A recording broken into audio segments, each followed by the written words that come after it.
morning. Does anybody need microphone levels and that sort of thing? No. Okay. If everybody's ready, we'll start. Okay. Good morning. I'm Sergeant Adam Donaldson with the Vancouver Police Department. We're here today to announce an arrest and an extradition in a 30-year-old homicide cold case, dubbed Project Honor. In a moment, you'll hear from the lead investigator, Inspector Ryan Smith, been working on this case for several years. He's going to make a statement. Then after that, he'll be available for questions. After that, he'll be, it's okay. After that, he'll be available for questions. Because the charge is still before Crown and the evidence is still before court, there's limited amounts of questions that he can ask, but go ahead and he can try and vet those questions. So, Inspector Ryan Smith, common spelling R-Y-A-N-S-M-I-T-H. I'd like to now introduce Inspector Ryan Smith. Come on up.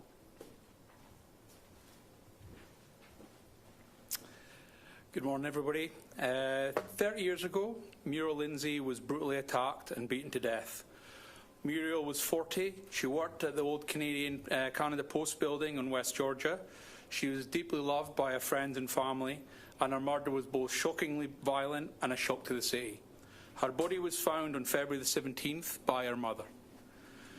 Today, the VPD can report that a suspect has been arrested and is facing the charge of second-degree murder in this case. Juan Manuel Rueda Salud, a 68-year-old Mexican citizen, was extradited from Mexico yesterday, escorted back to Canada by VPD officers, and was remanded in custody this morning by the courts. While I can't discuss specific evidence as the case is now before the courts, what I can say is that our forensic investigators gathered evidence and worked diligently for decades with other agencies in Mexico and United States, as well as Canadian law enforcement agencies and forensic science and technology partners at BCIT. We were able to identify Rueda Salud as a suspect. He was formally charged on November the 2nd, 2024, and arrested under a provisional warrant in Mexico on January the 22nd, 2025. After 18 months in custody appealing the extradition order, he was eligible for extradition to Canada on the charge on July 15th. Myself and other VPD investigators flew to Mexico on Monday past and escorted Rueda Salud back to Vancouver yesterday, where he remains in custody. While it is excellent to see a charge finally laid in this matter, it marks the start of another sad chapter for Muriel's surviving loved ones. Our thoughts are with them now.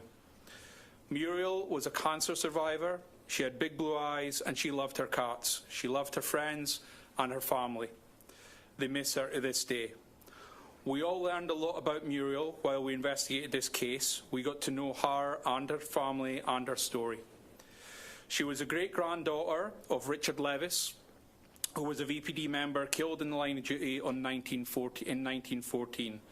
Her parents, who are now both passed, had hoped for many years to see this day, and we regret that they could not be here at this time. The VPD is grateful for the cooperation from agencies across Canada, the United States, and in Mexico. I will take questions now, but please understand I cannot and will not discuss the evidence that is now before the courts. Inspector, how were these two known to each other? Are you able to say? Yeah, they actually lived in the same building.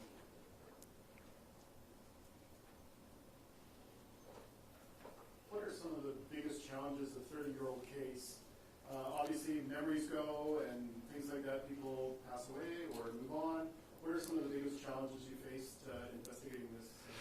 Yeah, 100%. The ability for people to recount and recall that evidence at the time. We were fortunate. The investigators at the time, the detectives at the time, did an excellent job in speaking to a whole range of witnesses and getting those witness accounts, very accurate accounts.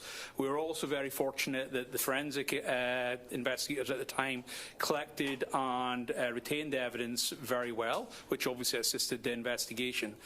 Us now and going through for the last 30 years, yes, going back to those investigators and witnesses and getting those accounts, does create challenges, but it also creates opportunities in relation to our investigations, and these are challenges that we are obviously keen to pursue and did later in the investigation.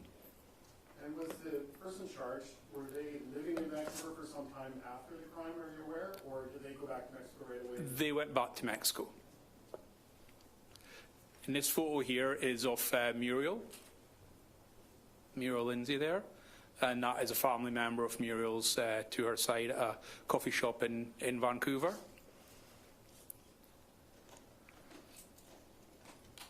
Another question. Yep. If you're able to answer. Since the suspect fled, was that the reason why it took 3 decades?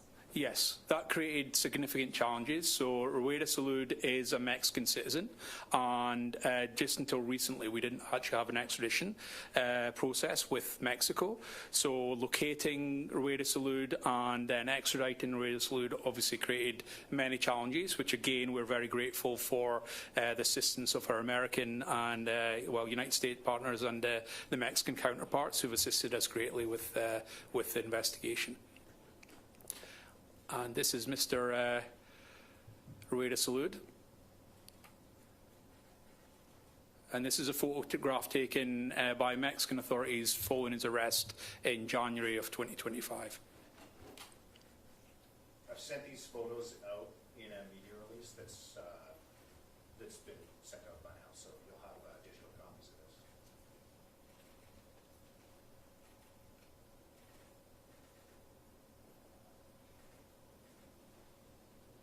Was there a key sort of piece that got you over the hump to be able to get charges, or? Well, I'd say the key piece was that the investigators in this case, from when the investigation started, and then investigation went out to provincial unsolved homicide, and then obviously came back to Vancouver homicide. I think the key piece in this is Vancouver would never gave up. The VPD never gave up on this case, the same as the family never gave up and believe in this case. And I think the determination that those investigators that came certainly before myself and my partner when we started investigating this, that allowed us to look at the evidence that was contained, certainly forensic in nature, and the passage of time has allowed us to pursue many different advanced techniques in forensic evidence, and that has certainly made a significant difference. And as well as things like social media and the ability to search open source material, that also allowed us to assist with these types of investigations and locating people and furthering our evidential processes.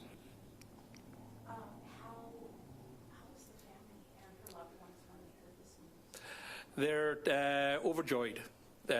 Obviously, it doesn't bring us closure. You know, I've been doing this job and working in homicide for a very long time, and we're aware in relation to any kind of homicides that necessarily arresting the suspect doesn't necessarily bring that closure.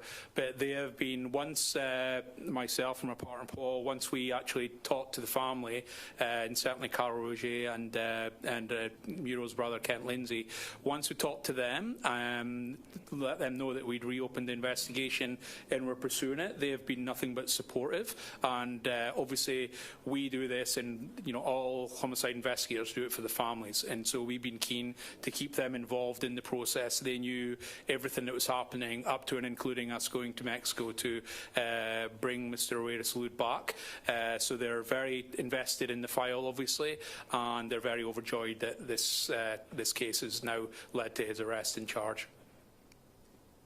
Maybe I missed it at the beginning there, but you talked about how her body was found on February 17th. Yes. Maybe walk us through how that, was she reported missing initially? Like, how did that? No, she wasn't reported missing, but she had a very close relationship with her mum, Marjorie, and they used to talk every day on the phone.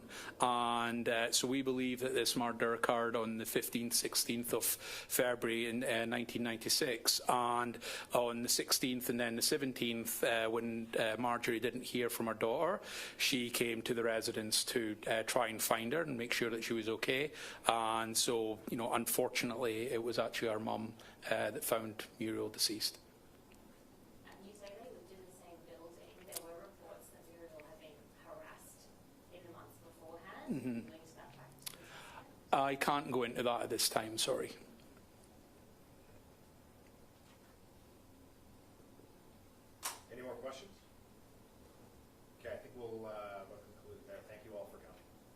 Thank you.